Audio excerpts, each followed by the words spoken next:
Well, another day, another dollar. Good to see you, Nathan, and our special guest, Jason, is here as well. It's top of the morning to you, Brendan. It's good to see you. God smiles upon you this morning, you little Brendan, yeah. Oh, it's so good to see you, Brendan. Okay, yeah, it's all fun. I appreciate it. We're doing an Irish movie. It's the day after St. Patrick's Day. I get it. We're just being in a positive mood today, Brendan, because it's Right. so special in a movie that we watched with such a wonderful, beautiful heart of a love song towards the homeland that's so green, wasn't it? We're just trying our hardest to keep the light of this movie alive in our heart for the betterment of mankind, don't you know? Right. So, I mean, are you guys ready? Did you watch the movie? Any trouble finding it, or? No, not at all. In fact, I felt it was a celluloid delight. It's one of these things that really peers into the soul of the filmmaker and makes you understand where he's suffering and coming from. I'll tell you that. And I had no trouble finding it, Brendan, because the movie was such a thing that it appeared out of the very sky, kissed by the face of God himself, and it floated. It floated down from the sky into me hands, Brendan. And it was a digital video disc, but it was in region 2, unfortunately. So I had to go download. All the saints couldn't have said it better. Couldn't have said, Jason. Honest to goodness, it's like you were kissed with a piece of the blarney stone yourself. My mother's always said that, Nathan. She's always said that. God damn it, you're not. Oh, I tell you, Oh! Jason, it's like she held you upside down by your ankles yourself, and you smooched this. I'm guessing it had to be at least for a good nigh on 2 minutes and a half. My mother, Nathan, like she did with Achilles Saint she is, I'm himself. guessing. Dipped her. No, my mother was something else. My mother likes like the lady herself did with Achilles, dipping him in the river Styx. My mother took me to the greatest meadow in all of Ireland, and she grabbed me by the heel and she dipped me in a field of clover. And I was brought to the top of existence for a boy born in Ireland, and I received a special medal on my 18th birthday from the Irish government. I swear to the That's Lord above, fact. if you don't stop this right now, I am And going. I say, all the saints in heaven, Jason, with all of those they obviously have smiled upon ye on this Smile today. and given you the gift of gab, the ability to Yes. talk like this and Yes. say the most verbose, beautiful vocabulary. No, It was no, best no, on me. no, Saints. no, you, neither of you are Irish, and nobody talks like this. Oh, we've started him doing it now. Oh, he's getting into it. He's falling into our spell, Nathan. You know when I pick a movie, that's when I'm under pressure now. The question always comes back to me, what were they thinking now? Whoa, what were they thinking?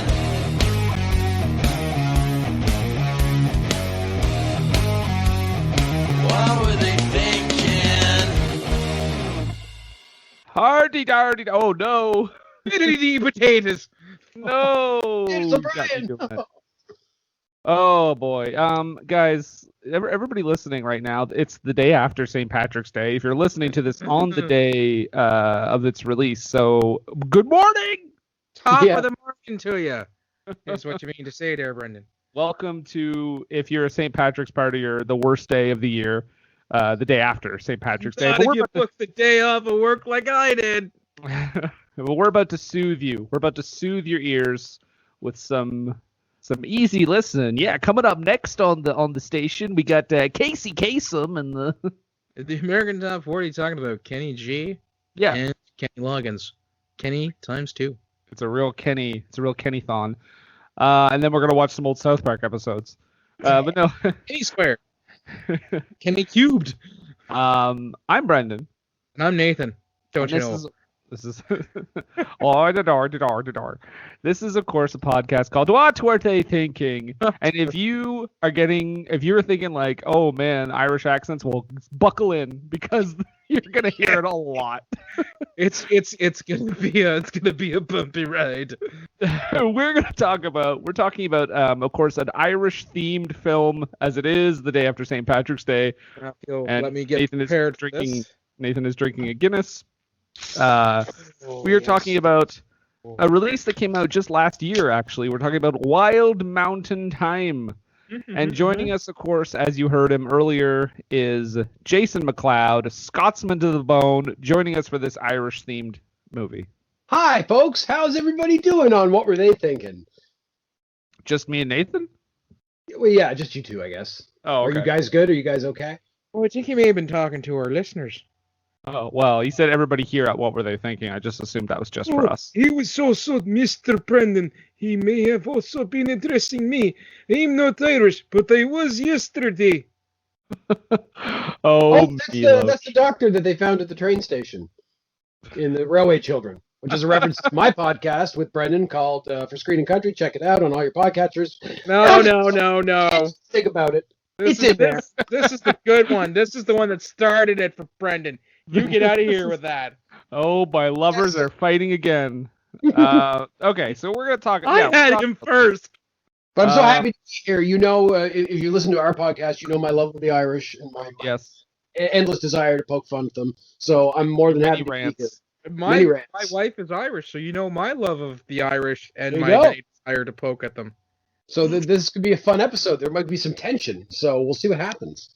Well, I do want to start off, guys. This is a movie written and directed by John Patrick Shanley, and I want to start off with a tweet of his. Yeah, who is he? Well, John, I'll tell you who he is, but let's start off with a tweet of his first, because he tweets some weird things.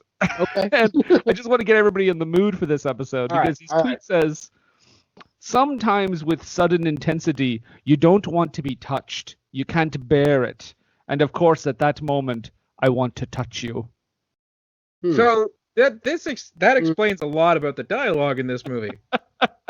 I don't want to say that sounds rapey, but it's definitely heading down that road, and you can kind of see it in the distance. It sounds a little bit non-consensual. Yeah. But I don't want to make aspersions. That's just one tweet. You got another one? No, but all of his tweets are basically like that. Well, but that is the writer-director of this movie, guys. This is, by the way, the same guy who wrote We're Back, A Dinosaur Story. No, is it? Wow. Yes. Wow. The same guy who wrote Joe versus the Volcano. Classic. Alice. The 2008 film Doubt. He is an Academy Award-winning screenwriter for Moonstruck. And, of course, Congo. Wow, what a career. That is a wild career he's had. That is a lot of peaks and valleys, my friends. Yeah. So he wrote all those movies, but this one he's actually writing and directing. This movie cost $5.5 million to make, and it was released in 2020 in the midst of a pandemic, so it made about $370,000. Yeah. Talk about the cast in this movie, the all-Irish cast of Emily Blunt, Christopher Walken, Jamie Dornan, who actually is Irish. Actually Irish. John Hamm, who at least is playing an American. Yeah. And I mean, I think there's some assorted Irish character actors in there as well. And I'll say this: when you told me, and you gave the hint about Christopher Walken in an Irish accent, honest to God, I did not know that this was the movie that we were going to be talking about. I thought we were going to be talking about Last Man Standing, not the Tim Allen sitcom, but the Bruce Willis forgotten action movie where Christopher Walken is part of the Irish mafia. Is he doing an accent in that movie? If I remember correctly, he is, but I could be misremembering. This could be a Mandela effect. Now, Brendan, Nathan mentioned that to me in the pre-show, and that blew my fucking head apart. Not the idea. I was already loving the idea that Christopher Walken did an Irish accent in this movie, but then to learn that he did one in a completely different movie before, wow. I still want to say that this isn't the first time he's done an Irish accent in the movie. So that means John Patrick Shanley was like, "Hey, Christopher, you know that great accent you did in Last Man Standing? That's why you're getting the job." Yeah. But this movie is called Wild Mountain Thyme. It's about a land dispute, kind of, between two families.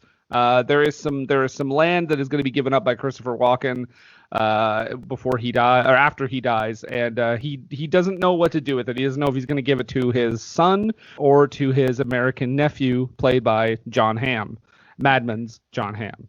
At the same time, the other house, Emily Blunt is living there, and she has a little tiny piece of land that if she sold, they would have like the entire land leading up to the road.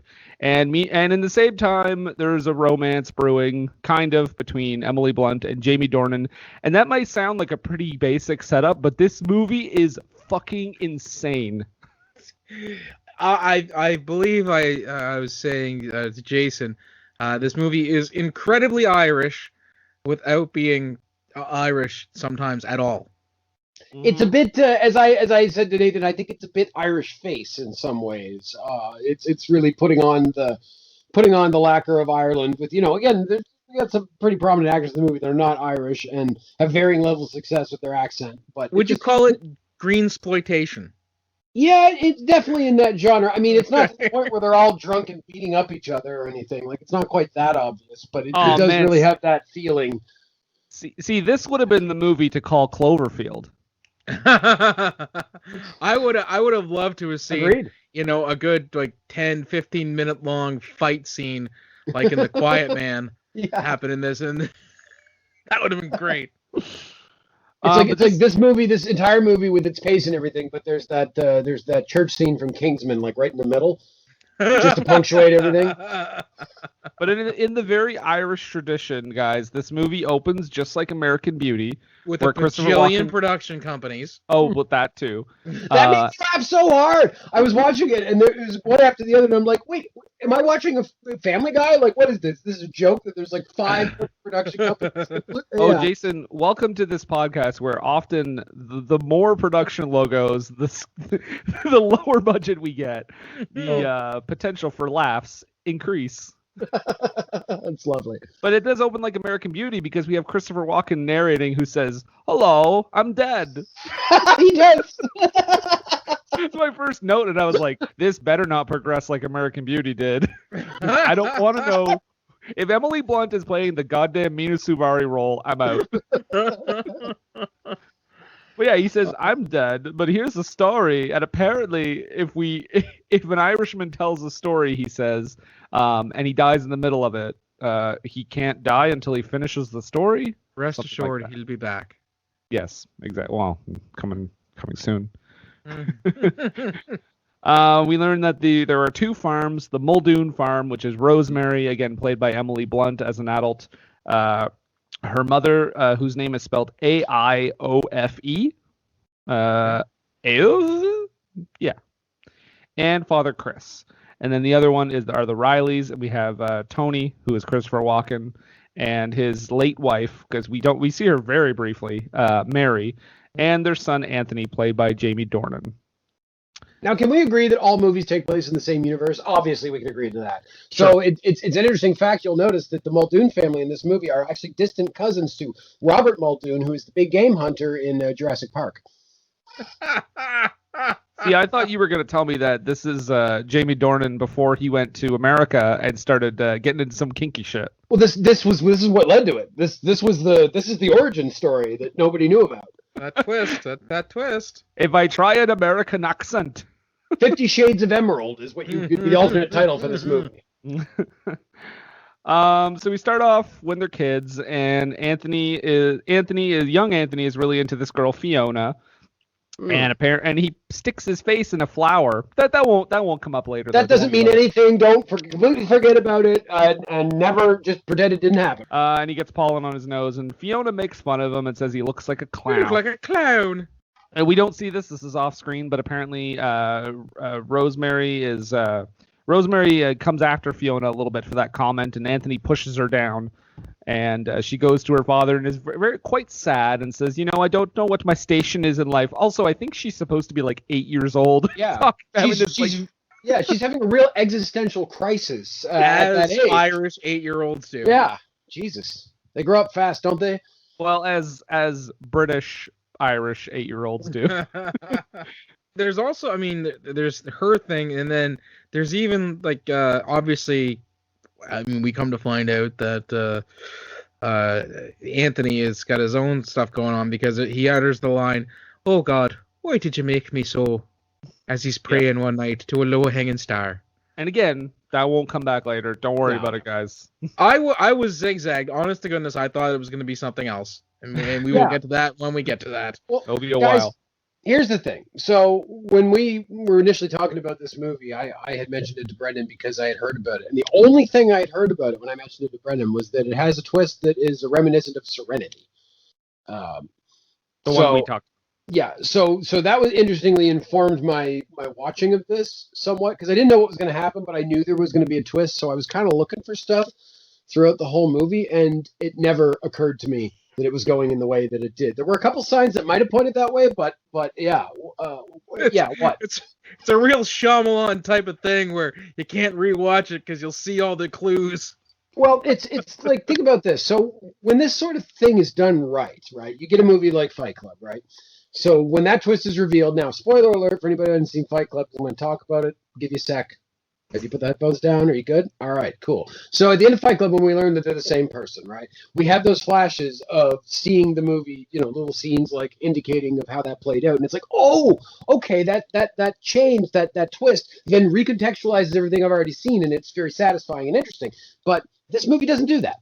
There's this crazy twist, but it doesn't really recontextualize everything that happened, and you wonder why did they go that route? There was a million different things they could have done. Why'd they pick that one? I agree though that there's like maybe one or two things early in the movie that connect to it, but not like it doesn't really fully form. But anyway, Rosemary is feeling very down and she's about her station in life when her father comes over, who looks like an angry Irish Michael Keaton, and he starts playing. I thought that too. Thank you. He starts playing Swan Lake for her, and he says, "You are and my he uses swan." that record player wrong. Does he?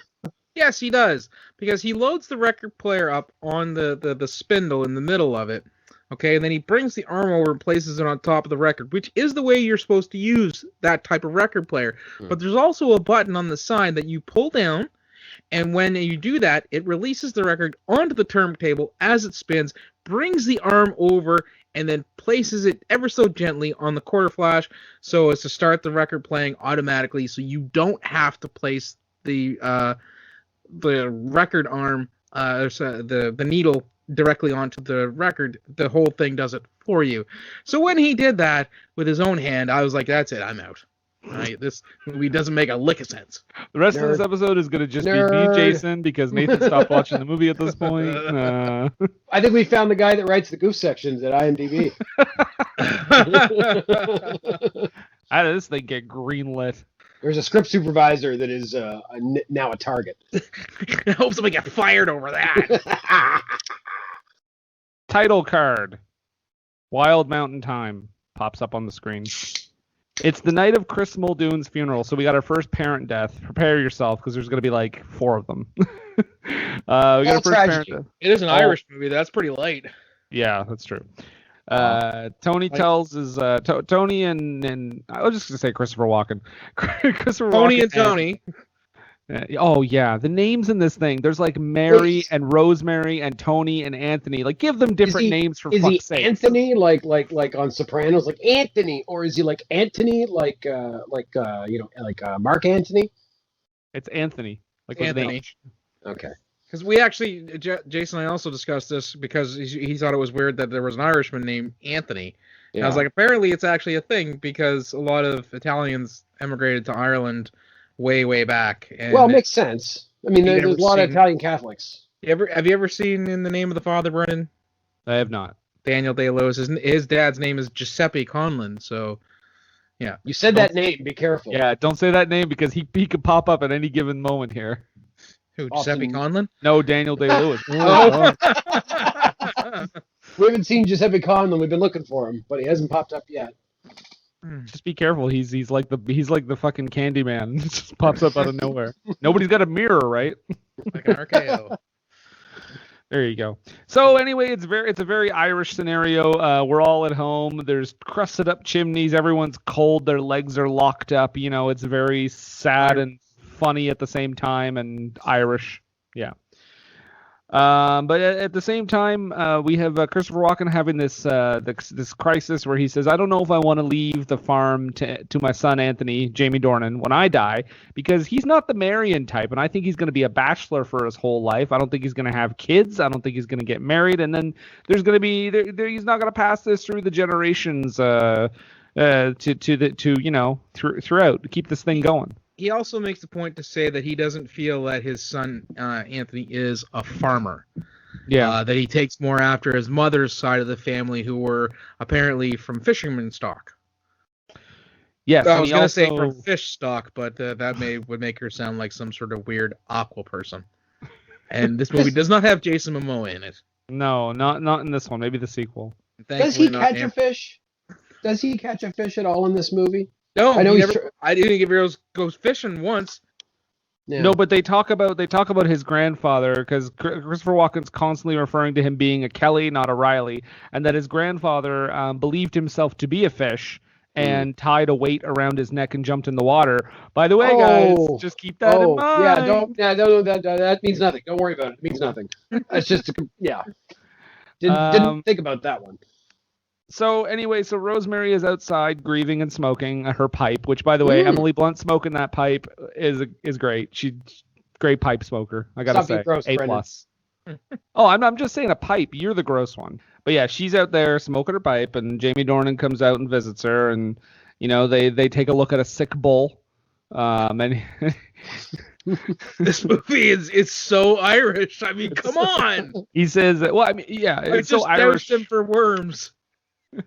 And he says, like, we should call the vet, and she says something along the lines of like, well, it's gonna be just as expensive tomorrow morning. Why don't you just wait? She does tell a really great story as to why her mother won't drink from a glass. Yes. Because she once gave her a glass of water that, I don't know if it was her dad or if it was her granddad, had set his dentures in. So that when she drank from the glass, it tasted like teeth. So now she has this idea that whenever she drinks from a glass, all glasses taste like teeth. Yeah. And that is one of the more realistic feeling things in this movie, because I have relatives that have issues that are based on things like that. I had a and grandmother it who rang wouldn't true. drink. Yeah, she wouldn't drink from a dark bottom mug because she, quote unquote, couldn't see the bottom. I was like, man, if there's no more tea left in it, guess what? You've hit the bottom. And here I am separating my potatoes and meat on my plate, thinking I'm weird. You're not weird. You don't want the Right. food to touch if you can avoid it. Perfectly fine for you to follow kashrut. I mean, Irish kashrut. I mean, Well, while this is happening, we also meet a character just referred to as Bad News Cleary, who comes over and he's like, "Hey," he gets a great bit here, because he tells Emily Blunt her horse has escaped again, and then Jamie Dornan is like, "Do you want to come in and comfort her mom because her dad just died?" And he's like, "No, I don't. Good night." And again, that rings true too, because there are those people that in a small community that are just all they live for is delivering bad news to people. you know what? I feel like I should have done this right at the first of the episode, but I feel that us being where we're at in Canada and being all three of us as white as mayonnaise, Mm-hmm. that a lot of this stuff kind of that will ring true with as far as the personalities and stuff go. So the idea that the things that happen in this movie are, I don't know, clunky or odd or things like that, I didn't have a problem. I'm spoiling the not taking our word for it section, but I really didn't have much of a problem with this movie because of just that. Like a lot of it didn't bother me. Like, of course there's somebody in town that just loves to give bad news. Yeah. Because every time somebody comes back home to visit here, the first thing they get is an earful of everybody who's sick or died. Yep. Every time I see my beloved grandmother, Grandma Jean, I love you, Grandma Jean, if you're listening, and you're not. God, I hope you're not. But please don't. Please don't. But every time I go home, that is one of the things. She will always give me a rundown of what's going on, where she's living, who's moved in, who's died. Oh, do you remember Mary? I'm like, Mary? Who the fuck's Mary? Oh, you know Mary. She used to live down on Prince Street. I used to take you there for tea occasionally. Yeah, no, she passed away. Oh, yeah, how old was she? 107. How tragic. 107, it must have been a murder. Cut down in the prime of her life, she was. Yes. So the next day, Rosemary is out by the lake, and she sees Anthony standing on a boat, swatting at the air with his oar, talking to nothing, which, kind of weird to see. Oh, she's also doing her best horse cursor impression. Oh yeah, get back here, you shite horse. Oh, she's Yeah. like, we easy. Oh, sweetheart, it's okay. Come with me. And then the horse is like, fuck that noise, and runs away. And she's like, you gobshite mother son of a bitch. Yeah, you gob shite horse, something like that. I will say right now, her Irish accent is a little dodgy, but like it's certainly better than Christopher Walken's Yeah, oh, Irish yeah. accent. Yeah. I don't know what he's doing. He's somewhere. I think he's somewhere on the road to just doing John Voight and Anaconda and just making up an accent. And it's not quite. It's not there. It's not to that extent. But I feel like he's on that path. Good Lord. So after Anthony falls in the water because Rosemary calls out to him, he goes on the land and he's talking very poetic about Ireland and all that stuff. And he tells her, like, you should leave Ireland because Ireland is terrible and you're a great person. I believe he says you should vacate. Well, yeah. I mean, yeah. Well, come on. One of the big qualms that we're gonna probably run into when we're doing the reviews is about the clunky and odd sounding dialogue. So let's try to do our best to remember the actual words that were used. I'll just say this then: there was a lot of dialogue, so if I do forget something, just let me know. Absolutely. So I don't have a lot of quotes here. We did find, boys. We did find around this point a new tourism slogan that I believe Ireland is going to start using, and the signs can put posters up and ads and such, and it's just going to say, "Ireland, a terrible place for a decent person." I can't wait to go there. But I'll tell you Just this: anytime Anthony gets poetic, Rosemary wants that dick. She does, yeah. Because she says something along the lines of like, "Oh, when he speaks like that, I have to have him. I must confess." And she tells that to her horse. Say she's still besotted. Something like that. Because, they at one point they say that she's besotted with love. Yeah. And it's like, yep, that's yep, okay. I feel like her attraction to him is on a bit of a curve in this movie. Like, I know obviously they have a relationship long since they were kids and everything, but like at the beginning of the movie, she's just like, yeah, I'm willing to marry him if it means he could get to land. But as the movie goes on, that interaction starts to increase by the time we get to the end of it, where she's just going to the paint. But they even say it. Go ahead. Sorry, go ahead. At this point, every time he gets poetic, she wants him. Yeah. Oh, absolutely. Yeah. And it does this thing, her and him and several other people in this movie, where they don't want to get down to brass tacks and talk about what's really bothering them or what can be done to fix the situation. And there's a line, I don't know if it's here or if it's might be much later in the movie, but someone actually says, we're not a very direct people. Yeah. I think it might have been Rosemary that says that too. Yeah. Or it may have even been that woman on the plane, because John Hamm that's his question throughout. It's like, why do the Irish need to make everything so fucking complicated? Yeah, we'll get to John Hamm. That's who we are. We'll get to John Hamm. Cut to Anthony, Jamie Dornan, getting into a little bit of an argument with his dad, Christopher Walken, because he gets a piece of mail. Let's not forget, hold on, before he gets that piece of mail, he gets the mail, doesn't read the mail, but literally won't harm a fly. But it's not. Oh, well, I mean, I don't know why you're mentioning that, Nathan. That's not gonna. I know, it's just kind of a throwaway thing. I thought he's being quirky. Yeah, he's just a quirky quirk that Jamie Dornan won't hurt a fly. That makes sense. That's fine. Don't worry about it. He's like a gentle giant. Yeah, he is he's not that tall, but he's of average height and weight. He's a gentle miniature giant. So an average sized person. Yeah. But he let that fly or bee or whatever you want to call it go. He's Stone Cold Steve Austin, the mini giant, 6'2". But yeah, exactly. So after that little bit with the fly, Christopher Walken gets a message, an email. I was going to say an email. He gets a letter from his American nephew, Adam, who we'll later find out is played by John Hamm. And he doesn't want to open the letter in front of him. He's very hesitant about it. And we're like, uh-oh, what's going on? It seems like he's thinking about potentially giving the farm to Adam instead of Jamie Dornan. And the stinger of their argument is where Christopher Walken yells, "Then get a wife!" Get a wife! Get a wife! Just any wife. So basically he wants, you can keep the farm, just enter into some sort of marriage of convenience. Exactly. Yeah. It's not 2020. Don't worry about it. Which again made me think that the twist was going to be something else. I gave up guessing at some point because I didn't. I was fully on board the Stonewall train for that twist, and that's not what happened. Well, Anthony decides at this point, well, I better try proposing, so he practices with a donkey. And of course, bad news Or clearly an sees him doing this. ass. Yeah, Proposing to an ass. proposing to an ass. And bad news Cleary catches him and says, "Hey, you know your dad is selling the farm to your American nephew. Also, are you gonna marry that donkey? Bye." And he like chases him across the field. Rosemary finds out about this whole ordeal and she starts confronting Christopher Walken. And she says, "Listen, if it takes a long time, I don't care. I'll freeze my eggs."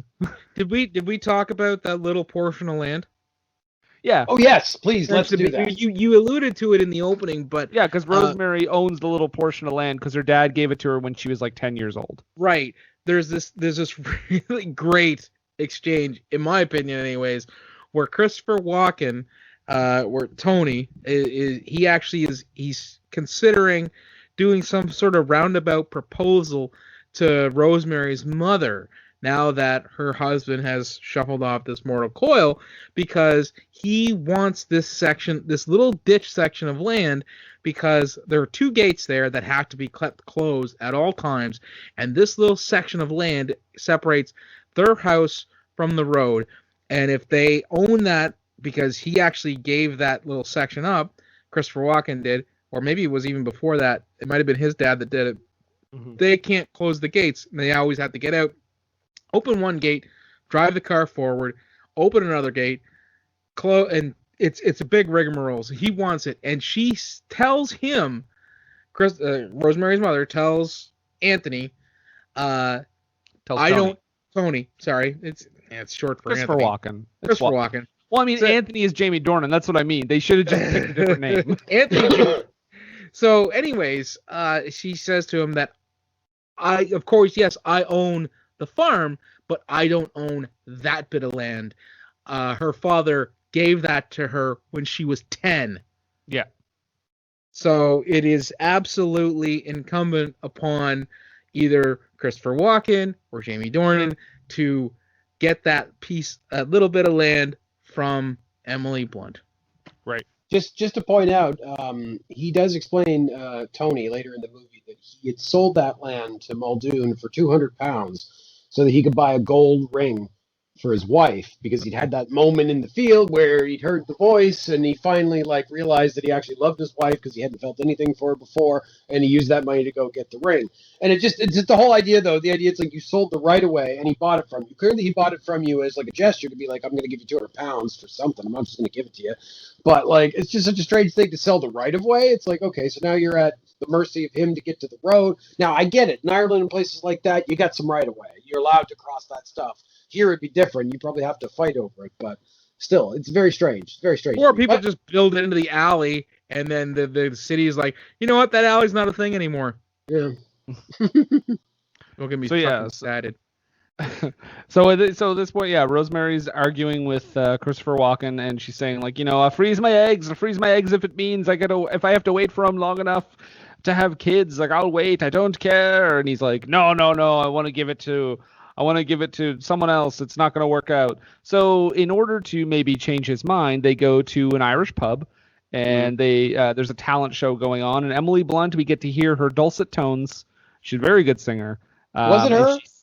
I'm guessing it was her, because she did all her own singing in that Mary Poppins movie, so I'm sure it was her. And she's singing the title song, guys. Wild Mountain Thyme. But Anthony, who everybody figured he would be at the bar, is not. He's at another bar, hitting on some barfly. Barflies are hitting on him. Well, he's not saying no. He's not saying no, but she was absolutely the aggressor in that situation. But then nothing really happens there. They just kind of go and hang out on a ledge. He whispers something to her about his secret and then says, "There's a tininess in my brain." And when she hears his secret, she doubles over in laughter and falls off the ledge, which at first I thought, oh my God, did they just kill her off? But she laughs at his secret, which I mean, I guess his secret probably won't come up though. No, never. It certainly can't mean anything. After that, we do meet Adam, played by John Ladies and Hamm. gentlemen, John Hamm.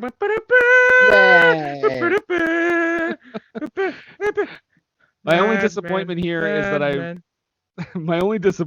is that I really wanted to see him play an Irishman just to hear his attempt at an accent. Yeah, I would like that very much. And he's a real city slicker because he shows up and they're like, hey, we're gonna take you over to the farm. And he's like, you know what? I'll just rent a car. I'm a fast moving city type. That's how we know the difference. The movie tells us that way. A Rolls. He gets a Rolls. Talk about a flex. I'd like to. You know what? I want to know what kind of fucking rental dealerships are in that airport that he can rent a Rolls Royce at the airport. Absolutely. And if you're renting a Rolls Royce at the airport, surely you're paying the kind of money that it's going to include its own driver. Yeah. Can I rent the most expensive car you have? Oh, yeah, sure. We'll just rent you this £500,000 car. Why not? Here you go. So he goes over to the farm, Adam does, and he gives Anthony a present. He gives Jamie Dornan a present. It's a white raincoat. And Jamie Dornan looks at it like as if he's never seen a white raincoat before in his life. He's like, I don't know what this is. I think the idea is the fact that he works on a farm, and what's the point of giving you a white anything if you work on a farm?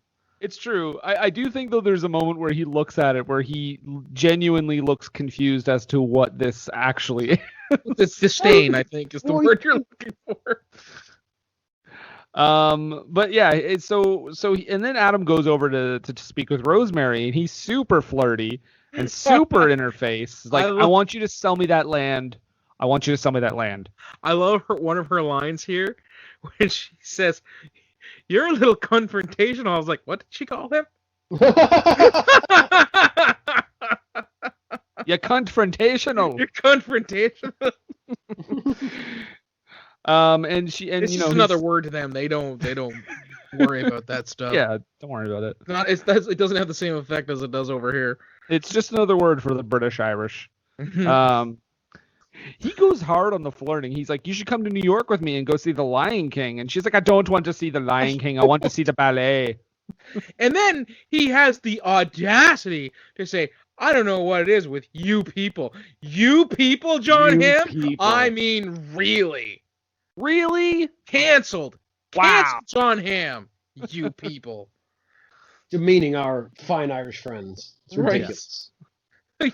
So while this is happening, by the way, Jamie Dornan has a metal detector out on the field and just waving that thing around. We don't know why yet. And the funny thing is, Emily Blunt is just like, oh, he's just really shy. And I'm like, what? What? He's really shy. So what he does is he goes out in the field and just starts using a metal detector. He's really shy. And then John Hamm says, he says the line, it's along the lines of, you could call it that, I suppose. And it's like, is that a clue, or is this a clue to what he really is? Like, that was my reaction. His reaction to that was my reaction to that. I guess that's a word you can say right now. Yeah. And then he ends up taking Anthony ends up taking Adam mushroom picking. Yeah, well, doesn't he take him over to like feed the cows or something too? And he's like, yes, you don't want to be a farmer, you just want to own a farm. Yeah. And I was like, that's the movie log line right there. Well, and there's some deep history there too, because there was a lot of like issues during the occupation of Ireland by the British, of them owning farms and employing the Irish as serfs, basically, and there's a lot of shit, a lot of history in that one line. And you just want to own the farm, you fucking aristocrat. This scene or the next scene is where we get that we're not a direct people. Yes. Because I actually noted that, and I was like, that is probably one of the truest things I've ever heard the Irish. We're about to encounter some tragedy here too, folks.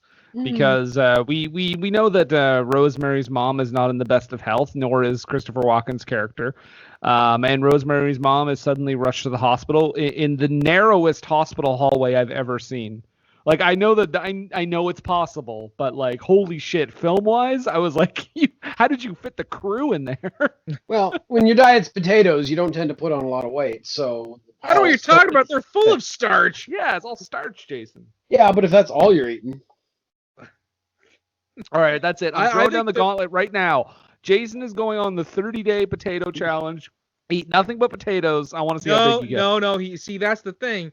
The reason why is because you're eating nothing but potatoes, but you're drinking nothing but whiskey and beer. So you're getting you're getting the hangover runs. That's taking care of all the potato weight. That's right. Absolutely. The Irish had it figured out 150 Follow years ago. us for more life hacks. Guys, do not follow our diet plans, please. I beg Paddy you. O'Malley's Irish weight loss plan. I'm Paddy O'Malley here to tell you about the easiest fucking way that you can lose those pounds that you've been packing on your butt. And you thought I was going to be the problem here. So Rosemary's mother passes away. She dies, and because of this tragic moment, Christopher Walken basically has a change of heart and tells Adam, "I can't sell you the farm. I can't do that. I can't be the reason that Anthony and Rosemary don't end up together." So he's like, "I'm leaving because God would fault me." Exactly. So he's leaving the farm to Jamie Dornan, who I'm assuming he will then convert it into his sex room. Not one of those. Thank God. By the way, later on when Emily Blunt was like, "Take a look at this room I have in my house," I was like, "This is it. This is the setup. This is how it starts."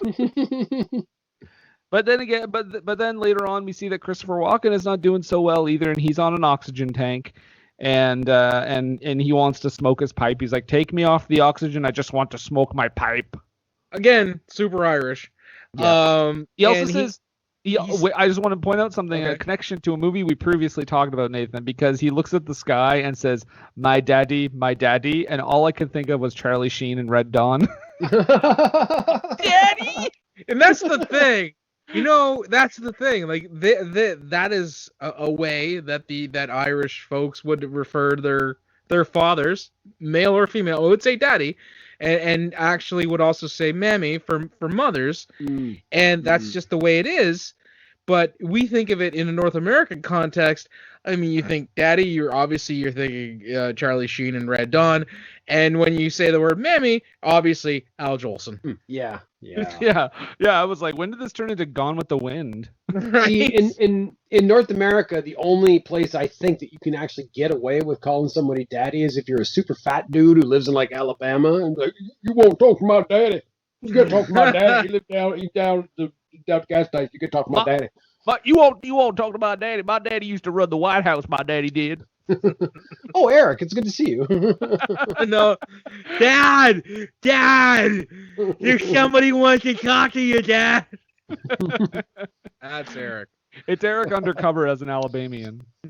But anyway, yeah. So Christopher Walken, he passes away. He dies in this scene. There is a great bit where he talks about the where he's having the pipe and Jamie doesn't want to give it to him because obviously he's on the oxygen. He's like, the nurse will smell it, and Christopher Walken, her perfume smells way worse.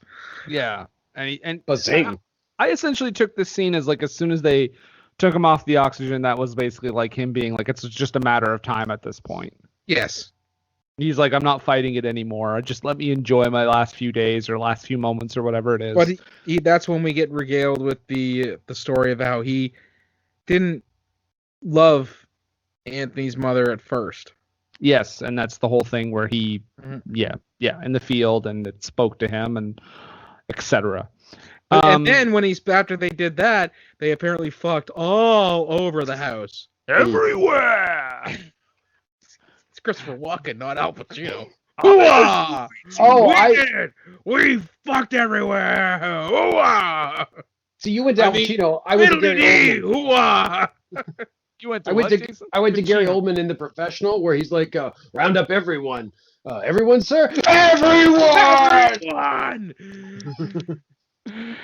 Oh boy. So after this, Anthony goes over to see Rosemary, and this is after Walken's character has died, and they start conversing a little bit, and he finds out she's very independent and she can do a lot of her own stuff, and she's cut her own she's cutting her own turf, god damn it. And he says like, well, what's the role of men in society now anyways? And I'm like, easy buddy, calm down. Now let's be fair. Not to be fair, but let's be fair. You're talking about we're talking about parochial Irish. We're not talking about being in like an urban city center. A lot of times, I mean, it'd be like having this conversation with somebody from rural New Brunswick, griping and moaning about how the roles of gender and men and women have changed. And it's like, yeah, but that's how it is. You're gonna have to deal with it. Sorry. That's what I mean, though. That's what I mean. I hear this in modern speak, and I'm just like, I don't care. Like, get with it or don't. Like, not much I can tell you. Yeah. But yeah, so he's like, you get all your independence, so it's the point of me. And she's like, oh no, there's a great deal of purpose for men, and they go into this big long conversation. They talk about stew and sheep, and they're all just sitting around in front of this stone wall. I'm like, are they literally waiting for Godot? He shows up in the next act, I believe. Well, I mean, at this point, Orgo just showed up. Never mind that shit. Here comes Godot. He just shows up and punches a horse in the face. What does that mean? Who knows? And he walks away. Think about it, brother. Yeah, don't worry about it. So Anthony at this point is like, no, listen, Rosemary, I told you once, I'll tell you again. You need to leave. You need to leave Ireland. And she's like, you know what? Maybe I will leave Ireland. You need to vacate this country. Sorry, vacate this country. And she's like, maybe I will. So she decides to go to New York for one day. One day. In I the actually great... have this noted here as an RKO to NYC. Out of nowhere, she goes to NYC. How rich is she? Well, you know what? It's funny that you say that, because it would actually be cheaper for her to go from Ireland to New York City than it would be for you or I or Jason to fly from here to British Columbia. We are closer to Ireland than we are the other side of our country. So when she makes that decision and then we cut to the plane, did you notice that she kind of like walks out the door and she just kind of like starts walking toward the field as if she's going to like take off and fly to America herself? Yeah, she does her Swan Lake ballet thing. Yeah. And then it's like cut to they're on that Irish plane. I mean, I'm assuming she flew. Which sounds dirty every time I say it. What was it, Aer Lingus? Aer Lingus. Yep. Ooh, yeah, it does sound dirty. I like that. That's the name of the national, one of the national airlines in Ireland. Aer Lingus. What is that? Is that just when you like blow on it? Yes. Rated #1 for service among all airlines. Get one of those like little hand fans with a mister. Just blow on my gina, you dirty arsehole. We are gonna get people unsubscribe in Ireland left, right, and center days. Nah. It's from the Maritimes, so we're like you but Canadian. Yeah, exactly. We feel it. We're making this podcast just as Irish as this movie was, okay? That's right. We say this out of love. We're just as Irish as Christopher Walken. Mm-hmm. So she goes to New York for the day. She goes to hang out with Adam. He does take her to the ballet. He actually, she gets quite emotional at the ballet, and he says, "Oh, you're beautiful when you." I almost did the Irish accent, but he's American. He says, "Oh, you're beautiful when you cry. You look so gorgeous," or whatever. Which is like, okay, John Hamm, calm down. And then calm down. You don't calm down when you got a Colleen on the line. You reel her in. You tell her everything she wants to hear. I'll tell you this. I'm never going to Ireland by myself because my marriage would end. As soon as like a Canadian 6 talks to me with an Irish accent, she's immediately a 10. Oh, she's so foreign and different. Right? A little insight into the mind of Nathan Spaller. She doesn't listen to this. She never listens to any of our podcasts, so I'm fine. She's like, I think I'll just listen to this one to start. No! I've said the same thing when we watched Mrs. Brown's Boys and Mark's wife comes in. Oh my God. I can't even. Yeah? Do you know that Mrs. Brown, that's a dude? Yeah, I do. I'm not talking about Mrs. Brown. All right. I'm talking about the lady. No judgment. I'm just saying. Who plays hers daughter-in-law. What the one who's got that really fucking crazy thick Irish accent. She's from deep in the country. Right. Speaking of New York City, so John Hamm, John Hamm kisses her as well, and she's quite rattled. And she quickly goes back to Ireland. She's very rattled. She is incredibly rattled. She's rattled to the point where I was wondering, does she think that him kissing her has impregnated her? Because that's the kind of reaction she had. Like, she's like, oh my god, oh my god, oh my god. Like What have you the end done? of the world. What did you do? She's like, don't you know I'm married to Jim Halpert? Yeah. And we get a bunch of weird, like, avant shots of weird, almost like they would almost like be like they would not be out of place in an Andy Warhol movie. Mm. And we get and the music at this point starts to ramp up because, guys, this is where the movie in the last little bit here starts to get really crazy. Because so back in Ireland, Jamie Dornan gets a call, and we know that it's from Adam, and we don't hear the call, but we know he's calling him to let him know that he's in love with Rosemary, and he's coming to Ireland to find a bride, obviously Rosemary. And Anthony's like, yeah, cool, we could set that up. You thinking 3:30ish? All right, I'll pick you up at the airport. So he goes off, and okay, so there's a lot of scenes in this movie too where it rains all the time, which is like fine. But then there's ones where people just dump buckets of water on people and call it rain. Yes, I was just about to say that. There are scenes when it rains, and there are scenes where it clearly is like funneling rain onto them. Yeah. It looks like the fakest rain I've ever seen. And I wrote in this music is like intense, like it's like I'm watching JFK or something. Like it just keeps ramping up and ramping up, back into the left, back into the left. Rosemary is like tells Anthony to open up her shutters for some reason, and then she's like, come in the house, it's so wet, you're going to get so wet and damp. And then his dog comes on. We didn't mention his dog because he doesn't really factor into the movie a whole lot, but he does have a dog, and the dog is brought in as well. The dog is very adorable, by the way. Is it his dog or is it her dog? It's his dog, because it's at the house with him and Walken. And remember early in the movie, remember when he says like he can't even care for a dog? Okay. Yeah. So while this is happening, there's also a bunch of scenes with John Hamm on a plane talking to some lady. Yeah, John Hamm on a plane, the rejected Sam Jackson movie idea before Snakes on a Plane. Get this motherfucking John Hamm out the fucking room. He's got a suit and he's looking good. We're pretty sure he's D.B. Cooper. I don't think he wears underwear.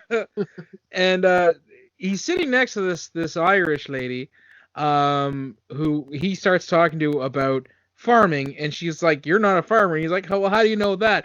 And her words are, "You don't have hands that look like feet." Yeah, there was her super Irish way of saying you don't have calloused hands. Yeah, you clearly do no work. Yeah, my dad shoot horses for 30 years, and the man has fucking hands that tell you that he did it. That would be an easy way to see that for sure. So while that's going on, while John Hamm is speaking, chatting with his seatmate, the rain is coming down hard. Jamie Dornan is in the house with Rosemary, and Jason, you mentioned this earlier, but she is like, just to say that she's putting it out there would be an understatement. She is like, listen, I am woman, you are man.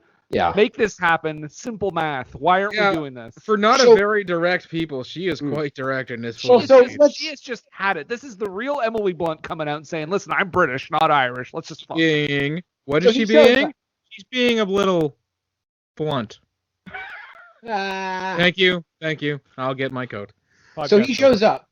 But before he shows up briefly, we see her walking around the house, and we hear a voice coming from the distance that says, Anthony, and I'm pretty sure it's not her saying it.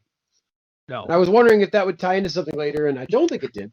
I thought she was gonna have someone tied up in a room somewhere. Yeah, I think I think it was supposed to be like the voice in the field. Yeah, okay.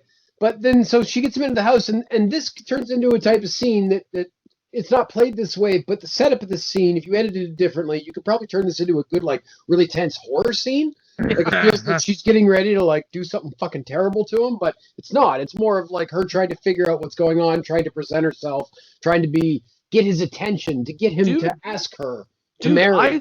I swear to you, I thought that the twist might have been that she was going to poison him Yeah, and take the land. I really thought that for a second. I was now like, that would have been cool. I was like, she has some kind of deed. She has some kind of fine print in this where she's going to poison him. He's going to die. She'd be like, oh no, so sad. Oh, I guess I get all the land now. If that movie had ended like that, holy shit. And we end up like a shot of her face, and she like kind of smiles and winks and turns around and walks away, and she's got like a sack of money. Oh, don't forget, she's also plying him with the drink. Yes, Guinness, yeah, trying to get him drunk. She's like, drink this Guinness, and he's like, I have to go to the airport, and then she finally gets it out of him why he's going to the airport, and she's like, wait a second, so you're going to the airport to pick up that Adam dude, and you told him that like I would make a good bride? Are you like a pimp? Like, are you trying to pimp me out to him? Basically, right? Yeah. She's like, I don't think I like this arrangement. I'm walking around my kitchen in this little dress, and I'm making you food. What more do I have to do? Oh, but he's doing his best to keep the mood super Irish, because at one point, with all the rain that's going on, he actually says it's a perfect day to hang yourself. Yes. And then she starts going into how depressed she is, and she shows him like a room where she keeps a shotgun. And her dad's shotgun, who was constantly shooting crows. And we learn later the reason he was shooting at the crows was because they had lost a child, and he was shooting in the air, and the crows just happened to be there. Yeah. By the way, she shows him the shotgun, and they're like, and he's like, have you ever thought about using it? She's like, of course I do. I think about it all the time. I'm depressed. Like, where's this movie going? So Irish. Ghost. Did I misremember this? I thought she said like, he's like, why do you have a loaded shotgun? She's like, oh, I keep it in case I'm depressed. Yeah, that's what she says. Yeah, that's what she says. Yep. That's a dark line. That's another time I came back into the guessing the twist game, and I said, someone's a ghost. Yeah. Someone's got to be a ghost. Because I was like, that would make sense why Jamie Dornan is like not looking for anything. Because if he's a ghost, like, why would he want? But then how did Christopher Walken see him? And I'm just like, I don't know what's gonna happen. But and then she asks him at one point straight out if he's gay. Yep. She says, "Are you a homosexual?" And he says, "No, I'm not gay." Are you? And not? I, honest to God, thought that was going to be the twist. Because there's so many things in this movie that kind of put it out. I mean, not to generalize or stereotype, but he's kind of a flighty kid. He likes, prancing in flowers. He even says, God, why did you make me so? Yeah. Right? So, which is something I'm sure a lot of gay kids, especially ones who would have been like in the 80s, when I'm assuming he grew up because of, the time difference, would have been saying, especially in religiously conservative Ireland. Unfortunately, right? There are many repressive societies, and this is one of them, probably one of the biggest ones. And yeah, exactly. It would have totally made sense if that was the twist. Right, that would have made sense. Now, while we're discussing, not, though, still to come. It's still coming up. While we're discussing it, though, I just want to say my theories on the twist going into this at this point were one of two things, and similar but different. One, this was like a St. Elsewhere Simple Jack type story where it turns out that he's like this mentally challenged kid, and this is all like some fantasy he's created to like kind of maintain his life, to kind of maintain his sanity. And the other way is that he would turn out to be like, because we got into that whole bit about like what's the role of man and everything, that he would turn out to be like some incel, and the movie might end with him shooting a bunch of people or something. And I was afraid that it might try that. I mean, PG-13, you never know, right? Yeah. Just as long as you don't have blood. But yeah, so she asked him gay, and then she asked him, he's like, have you ever thought about me with less, with several layers of undress? Like, basically, like, have you ever thought about me naked? Like, she is just like, haven't you ever wanted to fuck me? Like, and really? She confesses to like, she says, yes, I kissed Adam. Well, he kissed me, really. So again, Emily Blunt has nothing to apologize for. He literally grabbed her face and kissed her. He takes it just as seriously as she does. Like, for him, it's like, oh my God, you kissed him. What did you do, you harlot? You terrible person. And then she says, I don't even want Adam. He smells like soap. I want a man who stinks. And he's like, well, thanks. Yeah, thanks. And then she says, guys, we come to it. she says to him, when we were kids, what did you say to Fiona, that girl that you used to like, to make her run away like that? And he's like, no, I don't want to say it. And she's like, what did you say? He's like, no, I can't say it. And she's like, just tell me what you said. And Nathan, what does he say? I believe that I'm a honeybee. I believe that I am a honeybee. Boom. There's no metaphor there. No, he believes he is. believes he is transspecies. Yeah. She's like, wait, you want to be a bee? He's like, no, I literally think that I am a honeybee. And I paused. Get in the car, I'll drive you to the airport. I paused the movie at this point, rewound it a few seconds because I was like, I missed something. I missed something here. And No. spoiler alert, guys, I did not. Let's be clear to the audience. This type of condition exists, where people think that they are something. Movie. Yeah, no. I just want to be clear that we're not mocking this condition. I know one of the French kings was like Louis XVI or something. Was like he believed he was made of glass. So there's a legitimate psychological condition that can exist. But yes, why? It's the twist in this movie. And it doesn't recontextualize anything. It's not like we saw him like buzzing around and eating a lot of, getting piles of honey and shit. Like But there's also the fact that we go all the shit that we've been joking about before. Him sticking his nose in the flower. The fact that he wouldn't kill the bee when he got the mail. Yeah. There was even a point where he's watching a documentary on honeybees. Yes. Christopher Walken is watching and he walks in the room and you see the bee on the TV. I noticed that, but I'm like, okay, so he's watching a documentary about bees, whatever. My thought was, wait, are they all a bunch of bees? Is this gonna be like an SNL skit? It's all gonna be fucking. And we do find out why he had the metal detectors, because he had actually taken his mother's ring and was going to go over the night that Rosemary's mother passed away. He was going to go over there and propose to her with the ring, but stopped outside their house, peered inside, and whilst doing that, lost the ring. And he was trying to find the ring so he could, again, propose to her. So. And then we find out that, I know I'm skipping something, and we'll go back to it, but we do find out that she's had it the whole time, because she actually found it outside of her gate. So she has it on a little string around her neck. That does symbolize the whole thing of like wanting the ring, and that she is wearing the thing he wants, right? So that's the whole idea of that. And all the while this is happening, her horse is going absolutely bananas in the shed that she keeps him in, and the door comes open, and there was just a really great MST scene for me when the door finally opened, waited a beat, and then the horse's head popped into view on the door, and I was like, horse to action. Also, I'm sorry, did you say it waited a beat? A beat? Should have. Maybe. Because she actually asked him about stinging her, and I was like, "Ooh, that's entendre." No, she says, "I'll drive you to the airport to pick up John Hamm," and then she drives like a psychopath, trashes the car. And she says, "I think I'm a swan. Would that make me a bad wife?" And he says, "But you don't literally think you're a swan." And she's like, "Yes, I do." And I'm like, "Does she?" Is that the second twist? And then something about her being a flower and stinging her, and I'm like, you guys are heading into a and her dad, the old man. Shame if you're into that, but hey, it's a weird thing to introduce in this movie.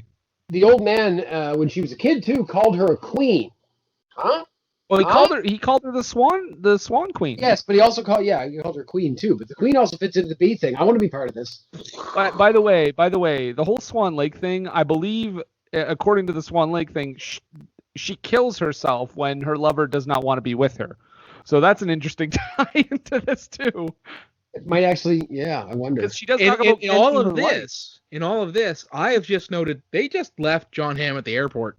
Oh, he's abandoned. But she crashes into a tree, like you said, Nathan, and they get out. Thankfully, no one is hurt. They get out, and they have that moment where he realizes she's wearing the ring, and then finally they kiss, because he realizes if the ring is with her, it must be what I want. They kiss, he carries her off, And we go back to the airport where Adam has stood up, and because he's made such a love connection on the airplane with that random Irish lass, I guess they're going to be a thing now. It's lucky that she had free time. And Right? So long, horse. Yeah, the horse, who knows? Yeah, she asked him, where did she ask him? She asked him if he's ever seen something, and he's like, yeah, I have. And she's like, would you like to see it again? But he carries her off. They go to the bar, and they start singing Wild Mountain Thyme together. And then every character in the movie is in the bar. Which, of course, it's obviously meant to be like a heightened reality. But every character in the movie, like John Hamm and that Irish girl in the bar, like the end of Walken, Jedi, man. Yeah. It calls back, though, to earlier in the movie, because he at one point talks about he's been having these strange dreams where he's like, where everybody he's ever known or ever been is there. And I'm wondering if that's connected to that. And is that implying that he's either asleep and this is a dream he's having, or that maybe he's dead, or this is all some sort of pointless exercise? I'll tell you this much.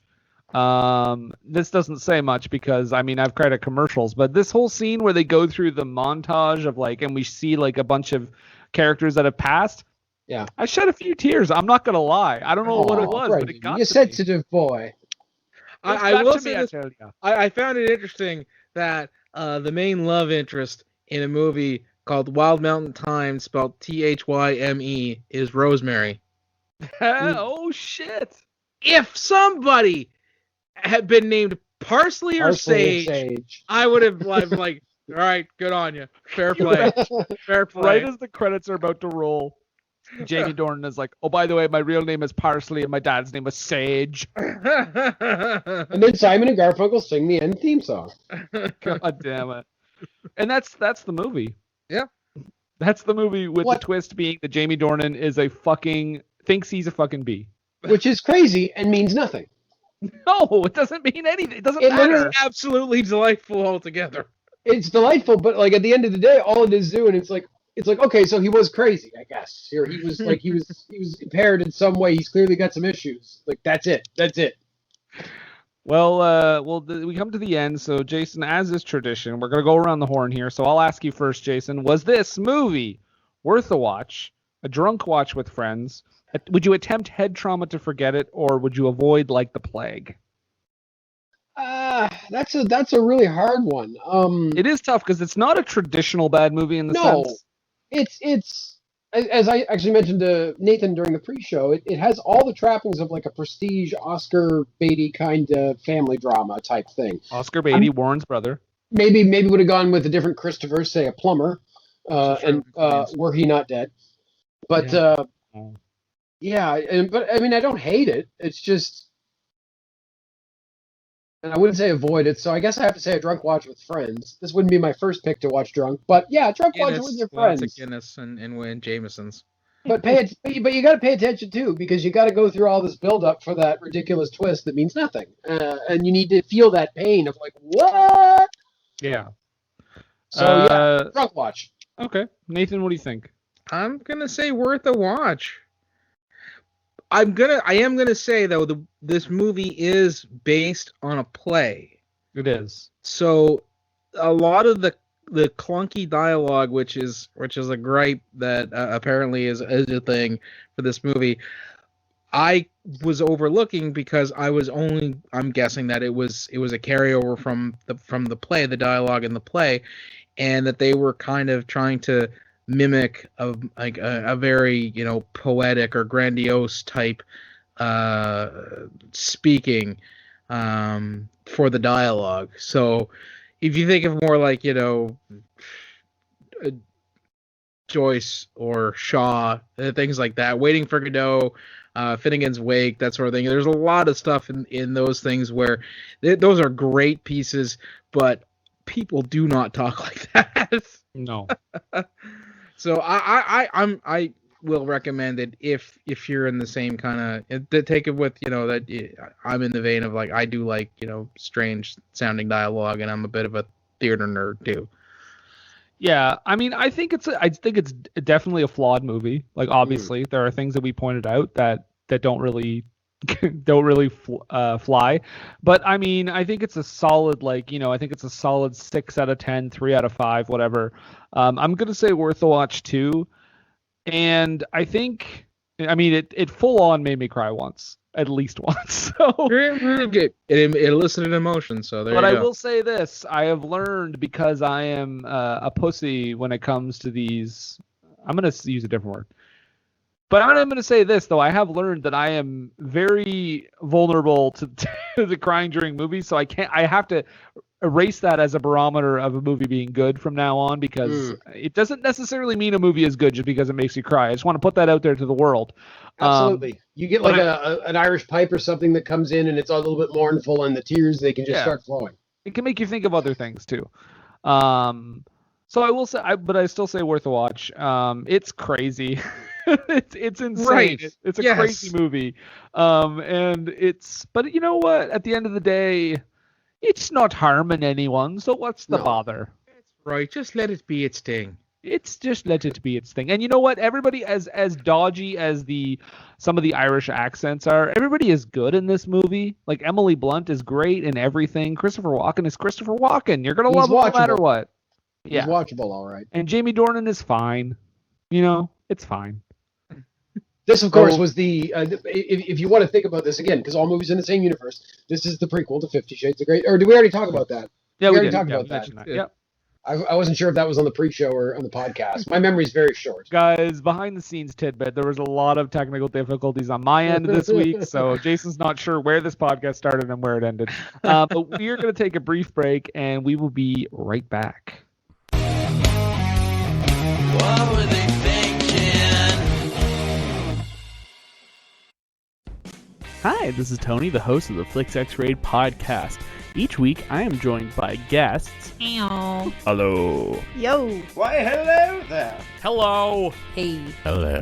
Hello. And we have a roundtable discussion where we dig deep and X-ray a bunch of our favorite films, and some really terrible ones too. We really like to go back and take a look at films that may be forgotten, maybe in the past, and still lovable films. If you want, you can follow us on all the major platforms, iTunes, Google, Stitcher. If you want to find out more, you can find us online at www.flicksxraid.com. And you can also find us on Twitter, Facebook, and Instagram if you want to reach out to us. Good night, Internet. What were they thinking? And we're back. Yes, we're back. That's right. Yes. Oh, you think it's time for NPR? Oh no, hold on, Nathan, 1 second. Well, hello there, boys. I'm hosting this segment here. Mother Superior. It's so nice to see you. It's me, Mother Superior, and I'm hosting this segment because you fellas aren't doing the NPR thing this week, and I appreciate that. No, Milos, yes, just give me a few minutes, please. Oh, Miss Superior, I am ready. You will beat me with potato, yes? Yes, I'll do it later. Oh, I look forward to it. But yes, now we're going to do some funny little limericks, are we? Yeah, right. As we got ourselves some limericks here, which is a poem, which has a certain meter and time to it, but is also named after a beautiful, beautiful place in Ireland called Limerick. Jason, as the guest on this podcast, would you like to read your limerick? I would, and I apologize if I've massaged the meter a bit, but I'm working best at it. I'm doing my best. I'm working best. I'm doing my best, and I'm going to read you my limerick. So here we go. With the Irish, you always belong. They're honest and speak with a song. Even if ye be different or of variant adherence, with even the bees these merry drunks get along. All right there, yes, that's what I'm saying. Sláinte, raise a Guinness, yeah, brah. Yeah, Okay, everybody calm down. All right, sorry, we just had a bit of a drink. So Nathan, would you like to read your... I would absolutely be honored to read me limerick. It goes to look like this. There once was a movie, they say, that was based on an Irish play, with more than one Yankee and a plot that was janky and made 90 minutes feel like a day. Oh, look at this guy. All right, Into the crowd. Okay, calm it down. All right. Mother Superior, do you have one for us? I do, actually. Oh, I love that. As 2 guests on 1 episode. Okay, here's my limerick. And I also don't respect the meter 100%. 'Twas a man named Shanley, for a fella where Blunt wanted manly. 'Twas a man or a bee named Dornan. Soon for Dakota he'd be hornin'. Thank you. You can get rowdy now. You did I put don't it in. think I'm It's getting rowdy. AABBA. Yeah. You never took a course in that in school, did you? Ow! Stop hitting me! Stop hitting me! Ow! Mother Superior! Oh, no, you promised me that. You promised that for me. I am very upset. I must leave I've now. got plenty more left in me, Milosh. Oh, yes. My safety word is borscht. Oh, hey guys. What did I miss? I was just in the bathroom. Did we do our haiku yet? Let me tell you something. You missed a thing or two. I've got bruises. Oh, okay. All right. Well, anyway, it's time for the low haiku. No, it's not. Uh, we did our limerick corner. It's a different type of poetry this week. All right. Well, I guess I'm out. Nathan, we talked about this movie with Jason here. What do we always say though? Well, Brendan, wee bunny lad, we always say here at What Were They Thinking? We says, Don't take a word for it.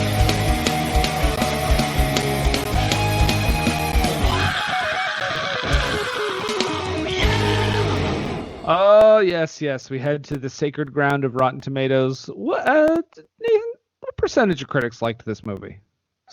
only 29%. Okay, so almost a third. What about the audience? Well, they were a little more forgiving at 52. 52. But I Okay. sees the splat and the popcorn bucket are both green. So I can only assume that means they absolutely approve of this movie. Yeah, sure. Let's go with that. Yeah, that makes sense. All right, well, let's get into the critics' reviews here. The first one is a positive review from Angie Han from Mashable. And she says, as a romantic drama, it's total nonsense. But as an escape from reality, you could do worse. Well, Sarah Ward from Concrete Playground, she was less forgiving. And she writes, somehow both bland and over the top. Well, let's see. Christy Lemire, critic over at RogerEbert.com, purveyor of fine film reviews. She says, over and over again, you won't know whether to feel baffled or amused, although by the end, the former feeling most assuredly dominates the latter. All right. Well, Jessica Kiang from the playlist says, to be fair, nobody truly Irish would ever think that Guinness from a bottle is going to be the same as a pint in a pub. Now, to be fair, Viva! they do say in the movie that they say it's almost as good as from the pub. Maybe she's just saying that it's not even almost. I don't know. I've never had like legitimate Ireland Guinness, but I've had Guinness on tap here, and it's close. It's delicious is what it is. That's right. I've had 2 of them this evening, so. Oh, you lucky dog. Anne Brody from What She Said wrote, My husband died to a shark. Sorry. sweet but not saccharine, a bit corny and loaded with Ireland's green appeal. That was a positive review. All right. Let's see. We'll go with Louisa Moore over at Screen Zealots. Nothing excuses how a project with such a strong cinematic pedigree could produce a film that totally misses the mark by such a wide margin. 1.5 out of 5 stars. 1.5 out of stars. All right, my last critics review here is from Richard Krause, famously of the Cineplex pre-show.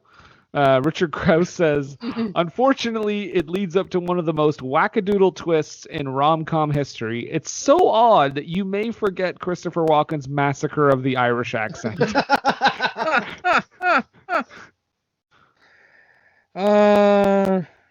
Trying to find one of the UK ones to see what the British thought of it. All right, but this will have to be close enough. All the British ones just say, I plead the fifth. This is from Ty Burr, not Burrell, but Burr, from the Boston Globe. And he writes, when it's all said and done, the movie itself is for the birds.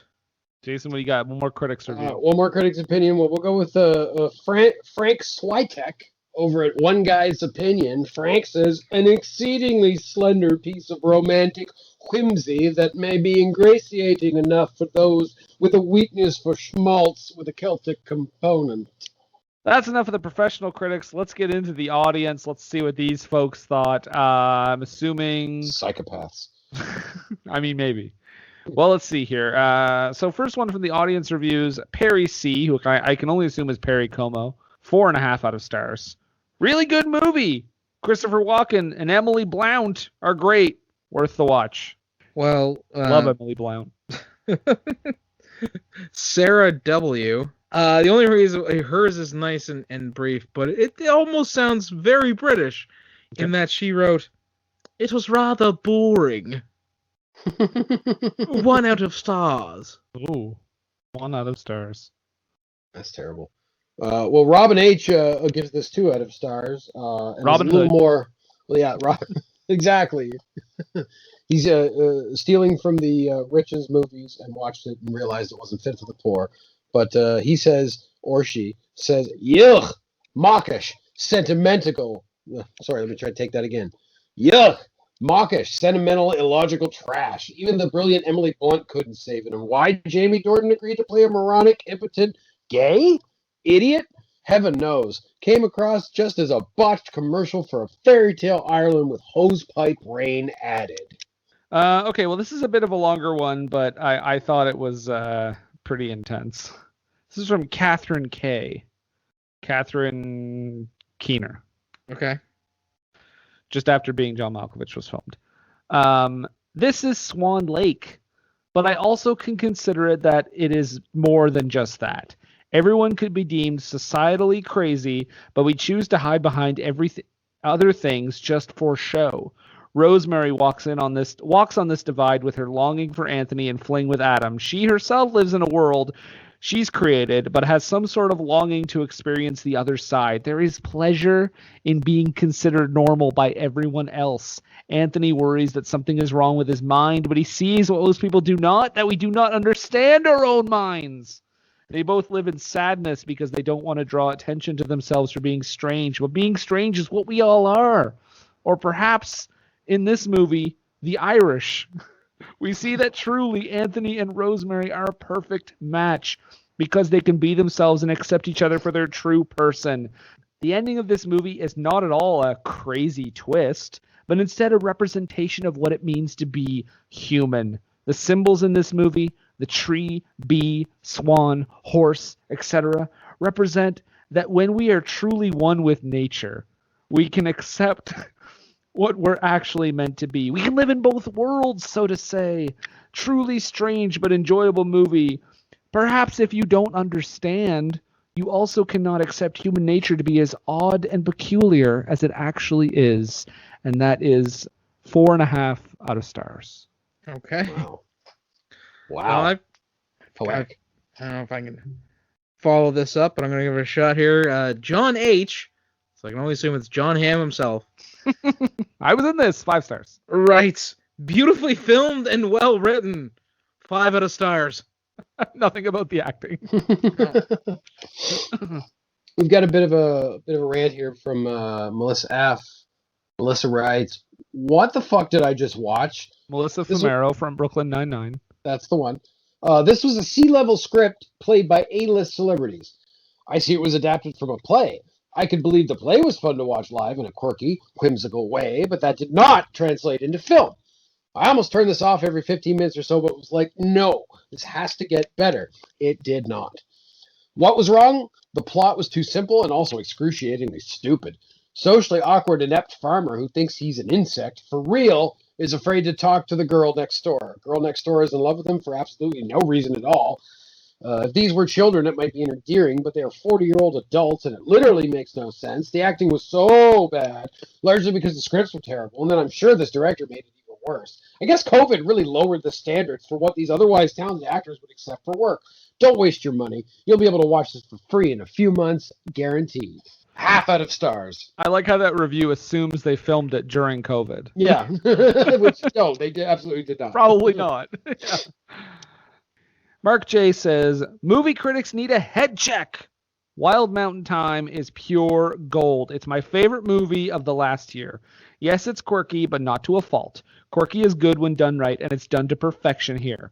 It starts slowly, builds in both comedy and emotion through the middle, and the outstanding ending. Unlike most Hollywood romantic comedies of the last 20 years, Wild Mountain Thyme respects the audience.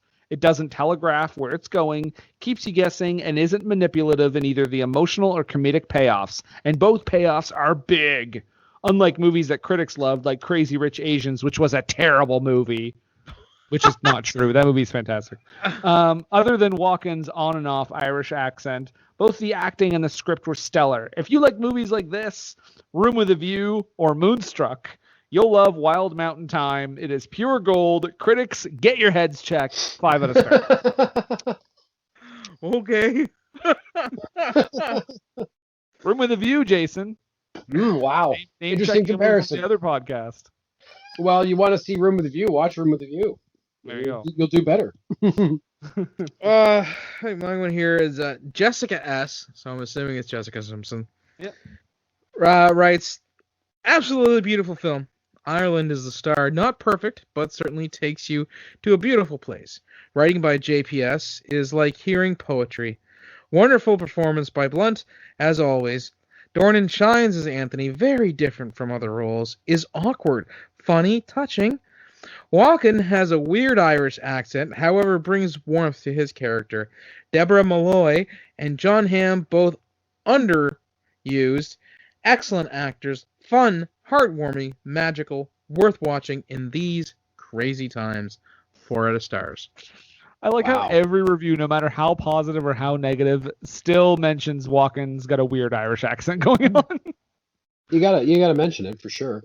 We have one more from me here. This is from Stephen M. So I assume this is my father that wrote this. I thought it was Stephen Miller. Bear that in mind. Or Steve Miller, Steve Mnuchin, one of them. So the review reads, "Stop the madness. Americans will never understand how bad this nonsense is. This is not Ireland. It is a made-up fantasy land that dumbass Americans believe to be a true depiction.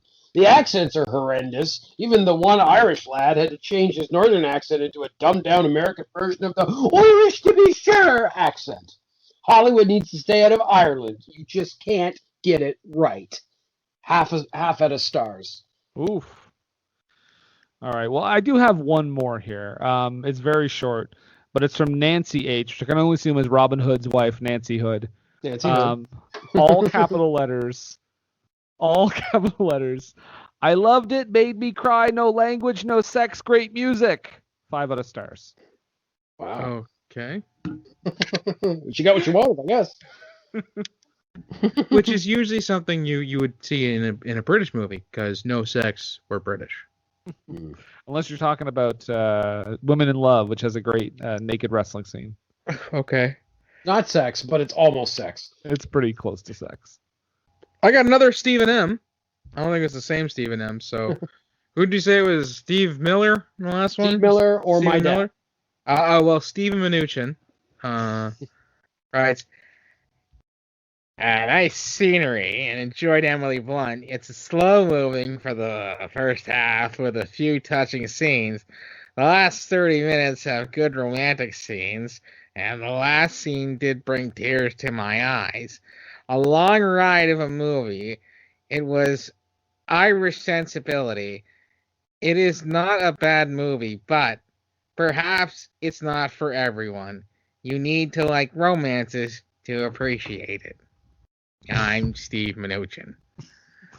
I thought at the end you were going to say, "Now, excuse me, there are delegates waiting in my office. I do need to leave now." Are you letting me leave? Are you, wait, hold on. Oh, and sorry. 3.5 out of stars. Okay, perfect. Not bad. Jason, send us home. Send us home. We're gonna go straight to the point. Martha W., who I assume is speaking in a very fastidious British accent, says, Martha Washington. "Total slow, incomprehensibly narrated, childishly written, almost unwatchable tripe. 1.5 out of stars." Perfect. Delightful. And there we go. Guys, we did it. We conquered the Wild Mountain Thyme. We should now quickly hint at what we're going to do next week, Nathan. So if you want to drop that hint, go right ahead. I'll be back. And so will I. And me too. Perfect. There you go. That's what's coming up next week. Now, Jason, thank you for being on this program. A pleasure as always, gentlemen. I'm always happy to be here and like I say, lower myself to your level here in the trenches, watching the shit from my high cloud, where I get to watch Matter in Life and Death and Lawrence of Arabia. But it's nice to come down here and just kind of sit in the shit with you stink bogs and remember what it's like. You're a little confrontational, aren't you?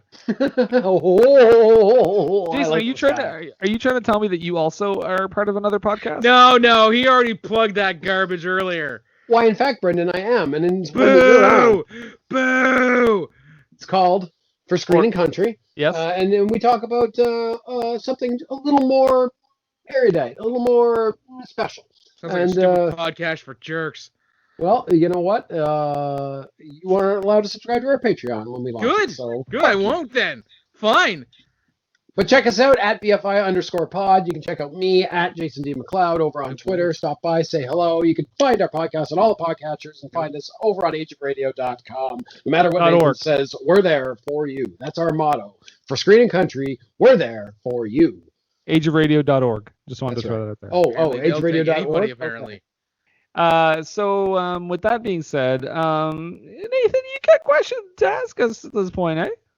Yeah, I do. I'm actually there, fella. In these trying times, gentlemen, we're all doing our best to stay home and stay safe. And you got to occupy that time whilst you're staying home. So I simply must ask either one of you, what you watching, bud? Yeah, Jason, what you watching, bud? What am I watching? Yeah. I am watching The Expanse on Amazon. It is a fantastic science fiction television program that is incredibly consistent and also attempts to be as realistic as possible, which is interesting for a space show because I'm a guy that grew up on Star Trek and stuff like that, and they're not exactly slaves to physics, but The Expanse tries that, and combined with some drama, it's fucking great. So check it out. There you go. Our second recommendation for The Expanse on this program. Ooh. Nathan, what about you? What are you watching, bud? Well, funnily enough, this week I found a little British show, or Irish, I'm not sure, that you were able to go through quite quickly. It's free on Tubi, and it's called London Irish. Think of it like It's Always Sunny in Philadelphia, but with drunken Irish 20-somethings. It's always foggy in Dublin. No, it's because they're living in London, so it's always foggy in London. Okay, that works too. Very good. All right, London Irish. London Irish. 6 episodes, you'll burn through it in a day. So. Okay. You want to know what I'm watching, bud? I wouldn't mind to know what she's been watching there, bud. Well, I finally got around to watching a movie from last year that I had wanted to check out for quite some time called Palm Springs. It is a movie starring Andy Samberg. Sort of Groundhog Day-esque, where the plot is, someone reliving the same day over and over again, but it's a little bit different than that.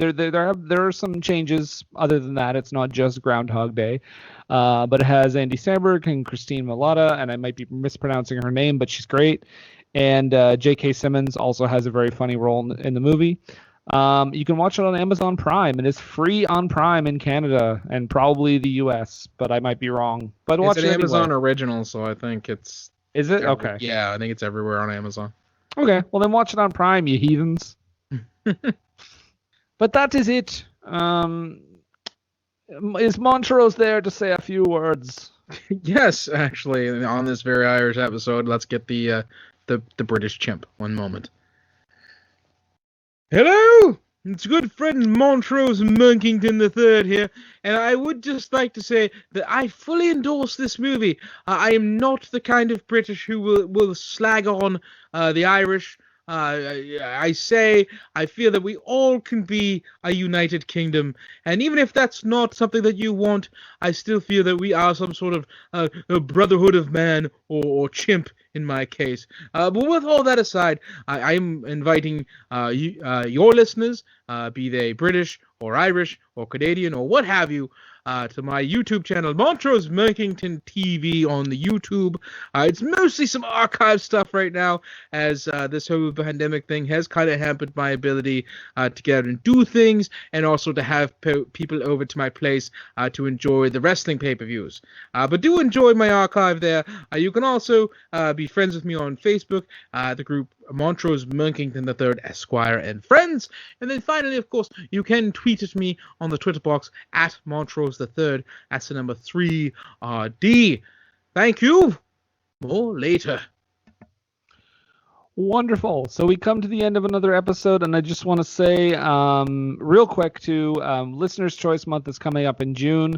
So if you haven't sent us your picks yet, just go on our Facebook page or our Facebook group. There are pretty straightforward instructions there on submitting your picks. So do that and give us some crap to wade through in June. It should be a lot of fun. But other than that, you can find us on Facebook. Just search for What Were They Thinking. You can find us on Twitter and Instagram at WWTT Podcast. Our home base is on Age of Radio. Big time. Go to Age of Screen and Country. You go on Age of Radio, ageofradio.org, and find us there. We're also on all the other podcast apps as well. Whatever you use, we're there. Find us. We're on Redbubble, TeePublic, patreon.com/WWTT podcast. You can go there as well. But as for... and there's lots of bonus episodes on there as well, by the way, and more to come. But that being said, Nathan, do you have any final questions about this movie?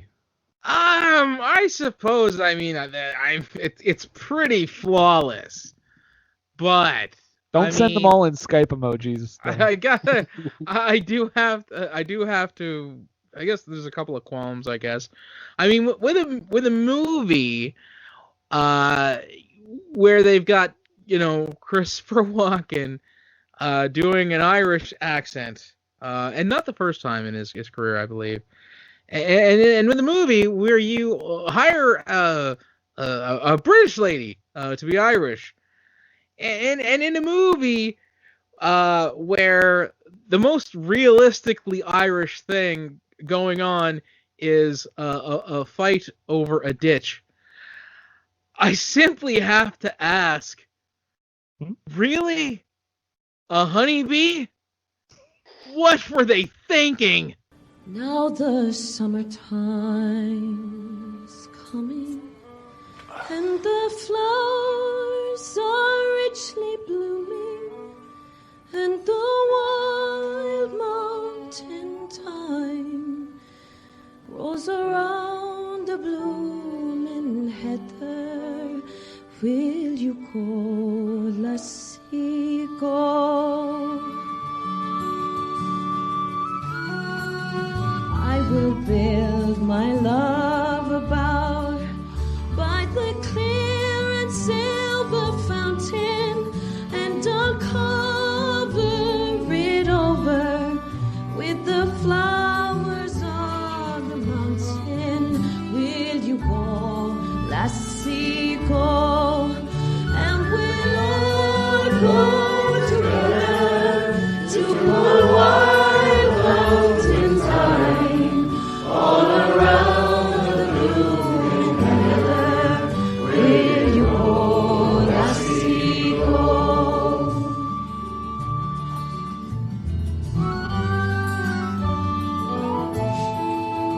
If my true love, he were gone, I would surely find another to pull wild mountain thyme all around the blooming heather. Will you go, lassie?